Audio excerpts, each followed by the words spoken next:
بسم اللہ الرحمن الرحیم۔ اللہ کی یہ کائنات اتنی بڑی ہے کہ اس کی وسعتوں کا اندازہ لگانا ہم جیسے انسانوں کی بس کی بات نہیں۔ اس میں بے شمار ستارے اور سیارے ہیں۔ اس دنیا میں ہم جہاں کہیں بھی نظر ڈالیں تو ہمیں ہر چیز صحیح پرفیکشن کے ساتھ نظر آتی ہے، جیسے اس کے بنانے والے نے اسے مکمل مہارت اور کاریگری سے بنایا، کیونکہ سورج، چاند اور ستارے اور اس کائنات کا نظام اپنی صحیح رفتار سے چلتا ہوا ہمیں دکھائی دیتا ہے، اور کوئی بھی اپنی رفتار سے تجاوز نہیں کرتا۔ ایسا لگتا ہے کہ اس کے بنانے والے نے اس کی حدیں پہلے ہی مقرر کر رکھی ہیں۔ یقیناً دنیا اور کائنات میں پیدا کی گئی کوئی بھی چیز بنا مقصد اور اس کے بنانے والے کے بغیر تخلیق نہیں ہوئی، یعنی کائنات کی ہر چیز پہلے پیدا ہوئی، اور اس بات کی تصدیق جدید سائنس بھی کر رہی ہوتی ہے۔ لیکن ایک ایسا سوال جو کہ زیادہ تر غیر مسلموں کی جانب سے کیا جاتا ہے، بلکہ اب تو مسلمانوں کی اکثریت بھی اس کے متعلق جاننے کا تجسس رکھتی ہے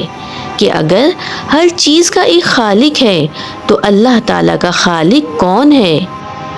یعنی وہ ہستی جس نے دنیا اور کائنات کی ہر چیز کو تخلیق کیا، تو اسے کس نے پیدا کیا؟ یہ ایک ایسا سوال ہے جو کسی بھی مسلمان کو گمراہ کر کے اسے بے دین بنا سکتا ہے، کیونکہ شیطان مسلمانوں کو گمراہ کرنے کے لیے ہر وقت چاق و چوبند رہتا ہے۔ اس لیے یہ سوال زیادہ تر ایسے لوگ پوچھتے ہیں جو کسی بھی مذہب اور خدا پہ یقین نہیں رکھتے اور اس دنیا اور کائنات کو محض ایک اتفاق قرار دیتے ہیں۔ شیطان اس طرح کے سوال ہمارے ذہنوں میں ڈال کر ہمیں گمراہ کر رہا ہوتا ہے اور قیامت تک کرتا رہے گا، کیونکہ یہ سوال نبی کریم صلی اللہ علیہ وآلہ وسلم کے دور میں صحابہ اکرام کے ذہن میں بھی وسوسوں کی صورت میں آیا کرتا تھا۔ اسی لیے حضرت ابو ہریرہ رضی اللہ تعالیٰ عنہ سے روایت ہے کہ نبی کریم صلی اللہ علیہ وآلہ وسلم نے ارشاد فرمایا کہ شیطان تم لوگوں کے پاس آ کر کہے گا کہ آسمان کو کس نے بنایا، تو تم کہو گے کہ اللہ نے۔ پھر وہ کہے گا کہ زمین کو کس نے پیدا کیا، تو تم کہو گے کہ اللہ نے۔ پھر وہ تم سے سوال کرے گا کہ اللہ کو کس نے بنایا، تو اگر کسی کے دل میں یہ خیال آئے تو اسے چاہیے کہ وہ کہے کہ میں اللہ اور اس کے رسول پہ یقین رکھتا ہوں۔ آپ صلی اللہ علیہ وآلہ وسلم نے ایسا اس لیے نہیں فرمایا کہ اس سوال کا کوئی جواب نہیں، بلکہ اس لیے ایسا فرمایا کہ اللہ تعالیٰ ہمیں شیطانی وسوسوں سے نکال دے، اور اگر کوئی مسلمان بھی یہ سوال کرتا ہے تو اس کو روکنا نہیں چاہیے، کیونکہ سوال کرنا اور جاننا ہر ایک کا حق ہے،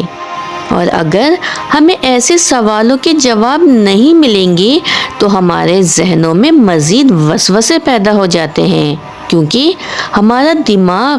ایک ایسے باغ کی طرح ہے جس میں لمبی لمبی گھاس کی صورت میں ہمارے تصورات اور خیالات موجود ہیں۔ اسی لیے اگر انہیں وقت پہ کاٹا نہ جائے تو یہ مزید بڑھتے ہی چلے جائیں گے، کیونکہ اگر ہم کسی سوال کا جواب ڈھونڈ نہیں پاتے تو یہ انسانی فطرت ہے کہ وہ خود سے ہی اس چیز کی تحقیق جاننے کے لیے تصورات فرض کرنے لگتا ہے۔ اللہ تعالیٰ کی ذات خالق ہے، نہ کہ مخلوق، کیونکہ مخلوق پیدا ہوتی ہے، اور اگر ہمارے سوال کے مطابق خالق ہی پیدا ہوا تو وہ بھلا خالق کیسے ہوا؟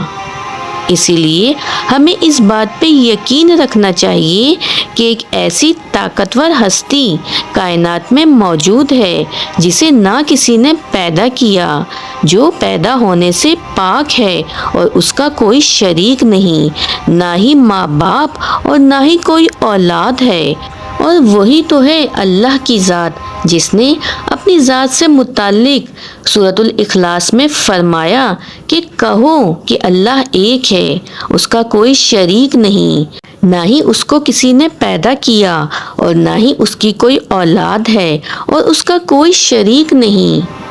شیطان انسانی فطرت سے اچھی طرح واقف ہے، اسی لیے وہ کسی بھی طرح انسان کو وسوسوں میں ڈال کر الجھانے کی کوشش کرتا ہے۔ مثلاً بہت سے غیر مسلم یہ سوال کرتے ہیں کہ کیا اللہ تعالیٰ اپنے جیسا کوئی اور خدا بنا سکتا ہے؟ تو اس کا جواب وہی ہے کہ خالق کو تخلیق نہیں کیا جا سکتا، اور اگر اللہ کے سوا کسی اور اللہ کو تخلیق کیا گیا تو وہ مخلوق ہوگا نہ کہ خالق۔ تو جب بھی اس طرح کے وسوسے شیطان کی طرف سے آپ کے ذہنوں میں آئیں تو فوراً شیطان سے اللہ کی پناہ مانگیں۔ اللہ تعالیٰ ہمیں شیطان کے فتنوں اور شیطانی ہٹ کنڈوں سے بچنے کی توفیق عطا فرمائے، آمین۔